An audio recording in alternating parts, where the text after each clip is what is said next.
Hello दोस्तों, मेरा नाम स्नेहा है। अगर आपको दिल को छू जाने वाली कहानियाँ पसंद हैं तो चैनल को सब्सक्राइब ज़रूर करें। मैं 22 साल की हूँ और कानपुर के पास एक छोटे से कस्बे में रहती हूँ। मेरी उम्र अभी जवानी की शुरुआत है, वो वक्त जब हर चीज़ एक्साइटिंग लगती है। मेरी आंखें बड़ी बड़ी हैं जो कभी शर्माहट से झुक जाती हैं और कभी हंसी से चमक उठती हैं। फिगर मेरी ठीक ठाक है, मतलब ऐसी कि जब मैं कॉलेज जाती हूँ तो लड़के मुड़ मुड़ के देखते हैं। स्लिम कमर और वो नेचुरल ग्लो जो गांव की हवा से आता है। मैं फैशन डिज़ाइन का कोर्स कर रही हूँ और सोचती हूँ कि एक दिन अपना ब्रांड बनाऊंगी।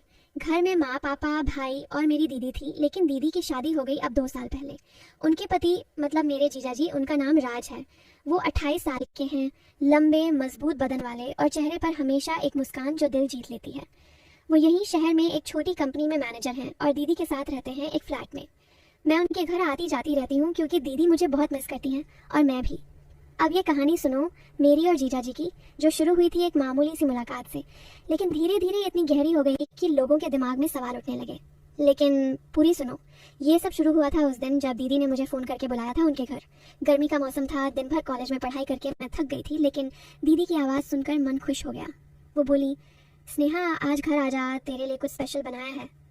मैं सीधे कॉलेज से उनके फ्लैट पर पहुंच गई। दरवाज़ा खोला तो जीजा जी थे, दीदी शायद किचन में थी। जीजा जी ने मुस्कुराते हुए कहा, अरे वाह स्नेहा आ गई, आओ अंदर, बहुत दिन हो गए तुझे देखे। उनकी आवाज़ में वो गर्माहट थी जो हमेशा मुझे घर जैसा फील कराती थी। मैं अंदर आई, बैग साइड में रख दिया और सोफे पर बैठ गई। जीजा जी किचन से पानी ले आए, एक ग्लास ठंडा ठंडा। जैसे ही उन्होंने ग्लास दिया, उनकी उंगली मेरी उंगली से हल्की सी छू गई। मैं अंदर से थोड़ा सा कांप गई, लेकिन बाहर से नॉर्मल रही। वो हंस दिए। क्या हुआ स्नेहा, पानी इतना ठंडा है कि तू गर्म हो गई? लगता है तुझे ज़्यादा गर्म चीज़ें पसंद हैं। ये उनकी मजाकिया बात थी जो अलग लग सकती थी, लेकिन मैं समझ गई वो सिर्फ छेड़ रहे हैं। मैं हंसकर बोली, जीजा जी आप भी ना हमेशा ऐसी ही बातें करते हो, दीदी को बताऊंगी तो वो डांटेंगी आपको। वो और ज़ोर से हंस दिए। अरे बता दे, तेरी दीदी तो जानती है कि मैं कितना शरीफ हूँ, बस तुझे देखकर मजाक सूझ जाता है क्योंकि तू इतनी क्यूट है। हम दोनों हंसने लगे और वो मेरे पास ही सोफे पर बैठ गए, थोड़ा पास लेकिन कंफर्टेबल डिस्टेंस में। फिर बातें शुरू हो गईं। मैं कॉलेज की बात बता रही थी कि कैसे एक प्रोजेक्ट पर काम कर रही हूँ फैशन के डिज़ाइनों का। जीजा जी सुन रहे थे ध्यान से और बीच बीच में पूछते, वाह तू तो टैलेंटेड है, तेरे डिज़ाइन देखे मैंने दीदी के फ़ोन पर, बहुत अच्छे हैं। कोई बॉयफ्रेंड बना लिया कॉलेज में? इतनी सुंदर लड़की को तो लड़के लाइन में खड़े होंगे। मैं शर्मा गई, गाल लाल हो गई और बोली, नहीं जीजा जी, मैं पढ़ाई पर फोकस करती हूँ, बॉयफ्रेंड के लिए टाइम नहीं, और वैसे भी आप जैसे कोई मजबूत और समझदार मिले तब बात बने। वो मुस्कुराए, आंखों में एक चमक आई। अच्छा मजबूत मतलब क्या, मेरी बॉडी की बात कर रही है? मैं जिम जाता हूँ रोज, इसलिए। ये बात थोड़ी टीजिंग वाली थी, जैसे वो चेक कर रहे हो कि मैं क्या सोचती हूँ। मैं हंसी, नहीं नहीं मजबूत मतलब दिल से, आप जैसे केयरिंग। वो बोले, हाँ केयरिंग तो हूँ, खासकर तेरे लिए, तू मेरी साली है। लेकिन उनकी आवाज़ में कुछ ऐसा था जो लगेगा अलग है। थोड़ी देर बाद दीदी किचन से आई, हाथों में स्नैक्स की प्लेट लेकर। लो खाओ दोनों। स्नेहा तू थक गई होगी कॉलेज से। हम तीनों बैठकर खा रहे थे, बातें कर रहे थे घर की, फैमिली की। जीजा जी बीच में मुझे छेड़ते रहते, जैसे स्नेहा ये पकौड़े तेरे जैसे स्पाइसी हैं। मैं हंस देती, दीदी भी हंस देती। शाम हो गई, मैं घर जाने लगी तो जीजा जी ने कहा, कल फ़ोन करना, कुछ बात करनी है। मैंने हाँ कहा और घर आ गई। रात को सोचते हुए लगा, जीजा जी कितने फ्रेंडली हैं, लेकिन उनकी बातों में वो मज़ा है जो एक्साइटमेंट देता है। अगले दिन सुबह कॉलेज जाने से पहले उन्होंने फ़ोन किया, स्नेहा गुड मॉर्निंग, कल तू गई, मन नहीं भरा बातों से, आज इवनिंग आ जा घर, मैं तुझे एक चीज़ दिखाऊंगा। मैं क्यूरियस हो गई, क्या जीजा जी, बताओ ना अभी। वो बोले, नहीं सरप्राइज़ है, बस इतना बता दूँ ये तेरे इंटरेस्ट का है और बहुत स्पेशल। उनकी आवाज़ में वो एक्साइटमेंट था जो मुझे भी एक्साइट कर देता था। कॉलेज खत्म होने के बाद मैं सीधे उनके घर गई। दीदी थी घर पर, लेकिन जीजा जी ने मुझे अपने स्टडी रूम में बुलाया। वो एक बुक निकाली, फैशन डिज़ाइन की लेटेस्ट बुक जो उन्होंने ऑनलाइन ऑर्डर की थी। ये ले तेरे लिए, पढ़, तेरे कोर्स के लिए हेल्पफुल होगी। मैं खुश हो गई, बुक पकड़ी, पेज पलटने लगी। वाह जीजा जी ये तो परफेक्ट है, आपको कैसे पता चला मुझे ये चाहिए?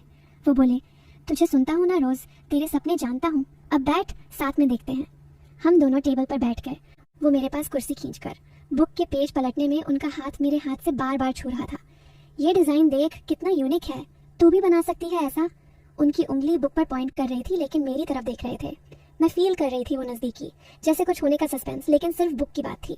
उस दिन घंटे भर हम बुक देखते रहे, बातें करते रहे डिज़ाइनों की। दीदी बीच में चाय ले आई और हम तीनों ने साथ पी। लेकिन जीजा जी की नज़र मुझ पर थी, जैसे वो मुझे स्टडी कर रहे हों। जाने के टाइम उन्होंने कहा, रोज़ आया कर अब और बुक्स लाऊंगा तेरे लिए। मैंने हाँ कही और घर आकर सोचा, कितने अच्छे हैं जीजा जी। धीरे धीरे ये रूटीन बन गया, रोज़ फ़ोन पर बात, कभी दीदी से कभी सीधे। एक दिन फ़ोन पर उन्होंने कहा, स्नेहा तू आजकल बहुत बिजी लग रही है, कल सुबह आ जा, मैं तुझे कंप्यूटर पर कुछ सिखाऊंगा। मैंने पूछा, क्या सिखाओगे? वो बोले, फैशन सॉफ्टवेयर तेरे डिज़ाइनों के लिए। दीदी ऑफिस जाएगी, हम प्रैक्टिस करेंगे। अगली सुबह मैं पहुंची, दीदी जा चुकी थी ऑफिस। जीजा जी ने कंप्यूटर ऑन किया और मुझे बैठाया उनके पास। ये सॉफ्टवेयर है, इसमें डिज़ाइन बना सकती है, मैं सिखाऊंगा। वो माउस पकड़े हुए सिखा रहे थे, उनका हाथ मेरे हाथ पर रखकर गाइड करते। ये बटन दबा, अब ये लाइन खींच। उनकी सांसें मेरे कान के पास आ रही थी क्योंकि वो झुककर सिखा रहे थे। मैं फील कर रही थी वो गर्माहट, उनकी बॉडी की क्लोजनेस। लोग सोच सकते हैं कि अब कुछ इंटीमेट होगा, लेकिन नहीं, सिर्फ सिखाना था। अच्छा अब तू ट्राई कर। मैं करने लगी। वो देखते रहे, वाह जल्दी सीख गई, तू स्मार्ट है। प्रैक्टिस करते करते 2 घंटे बीत गए। मैं थक गई तो वो बोले, थक गई, चाय लाता हूँ। चाय पीकर हम बातें करने लगे उनकी ज़िंदगी की। वो बताने लगे कि कैसे वो गांव से आए थे शहर, स्ट्रगल किया। मैं सुन रही थी, जीजा जी आप इंस्पायर करते हो। वो बोले, तू भी मुझे इंस्पायर करती है तेरे एनर्जी से। उस दिन से रोज़ सुबह मैं जाती, प्रैक्टिस करती। दीदी को पता था, वो खुश थी। एक दिन प्रैक्टिस के दौरान मैं एक डिज़ाइन बना रही थी, लेकिन गलती हो गई। जीजा जी ने कहा, अरे ये गलत है, मैं दिखाऊं। वो मेरे चेयर के पीछे आए, हाथों से माउस पकड़ा और झुककर सिखा रहे थे। उनका सीना मेरे कंधे से लग रहा था हल्का सा। मैं अंदर से टेंस फील कर रही थी, जैसे बाउंड्री क्लोज है, लेकिन वो सिर्फ सिखा रहे थे। देख ऐसे कर। खत्म होने के बाद वो बोले, अब तो परफेक्ट हो जाएगी। मैं हंसी, आपके साथ तो सब आसान लगता है। महीने भर ऐसे ही चल रहा था। बातें बढ़ गईं, कभी लेट नाइट फ़ोन पर। दीदी सो जाती तो जीजा जी कॉल करते, स्नेहा सोई नहीं, बात कर ले। बातें होती, सपनों की, हंसी मजाक की। एक दिन उन्होंने पूछा, तू क्या पहनकर सोती है, कंफर्टेबल नाइट ड्रेस? मैं शर्मा गई। जीजा जी कैसी बात कर रहे हो? वो हंस दिए, अरे मजाक है, लेकिन बता, मैं तुझे गिफ्ट दूँ एक अच्छी नाइट ड्रेस। ये टीजिंग थी, अजीब वाली, लेकिन मैं बोली, नहीं चाहिए, मैं फाइन हूँ। वो बोले, अच्छा तो कल घर आ, मैं तुझे एक ड्रेस गिफ्ट करूँगा डे वियर। अगले दिन मैं गई, उन्होंने एक कुर्ती दी, ट्राई कर। मैं रूम में चेंज कर आई और दिखाया। वो देखते रहे, वाह कितनी फिट लग रही है तेरे पर, फिगर पर परफेक्ट बैठती है। उनकी नज़र में अप्रिशिएशन थी, जैसे एडमायर कर रहे हूँ, लेकिन सिर्फ दोस्ताना।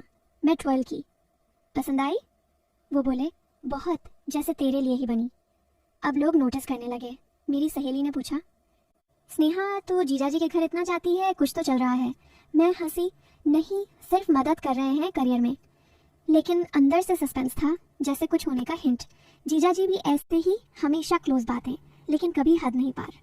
एक दिन हम टेरेस पर थे उनके फ्लैट के, दोपहर का वक्त, सूरज ढल रहा था, हवा चल रही थी। वो बोले, स्नेहा तू बहुत खूबसूरत है, जैसे ये शाम। कभी सोचा है फ्यूचर के बारे में? मैं बोली, हाँ करियर बनाना है। वो बोले, और प्यार, कोई लड़का? मैं शर्मा कर बोली, नहीं आप जैसे मिले तब। वो पास आए, अगर मैं फ्री होता तो तुझे चुनता। मैं शॉक्ड, लेकिन वो हंस दिए। मजाक है, तू मेरी बेस्ट फ्रेंड है। उन्होंने हाथ रखा मेरे कंधे पर, लेकिन सिर्फ दोस्ताना। महीनों ऐसे बीत गए। फिर जीजा जी ने बताया कि उनकी कंपनी में इंटर्नशिप है। मैंने अप्लाई किया, सिलेक्ट हो गई उनकी मदद से। अब रोज़ ऑफिस में साथ। ऑफिस में लोग देखते, विस्पर करते। एक दिन लिफ्ट में अकेले, वो बोले, यहाँ दो अकेले हैं, क्या करें? मैं बोली, काम की बात। वो हंस दिए, तू कितनी अट्रैक्टिव है यहाँ। 1 साल बाद दीदी प्रेग्नेंट हुई। जीजा जी खुश, मैं भी। क्राइसिस आया ऑफिस में, मैंने मदद की रात भर। वो इमोशनल हुए, बताया अपने पास्ट के बारे में। ये दोस्ती थी। एंड में बच्चा हुआ, करियर मेरा सेट, उनकी लाइफ हैप्पी। ये सच्ची दोस्ती की कहानी, जो मसाला लगती है लेकिन प्योर है। लोग भी अब कहेंगे, वाह इंस्पायरिंग। दोस्तों अगर आपको ये कहानी अच्छी लगी तो चैनल को सब्सक्राइब करें, शेयर करें और वीडियो को लाइक करें, शेयर करें। Thanks for watching.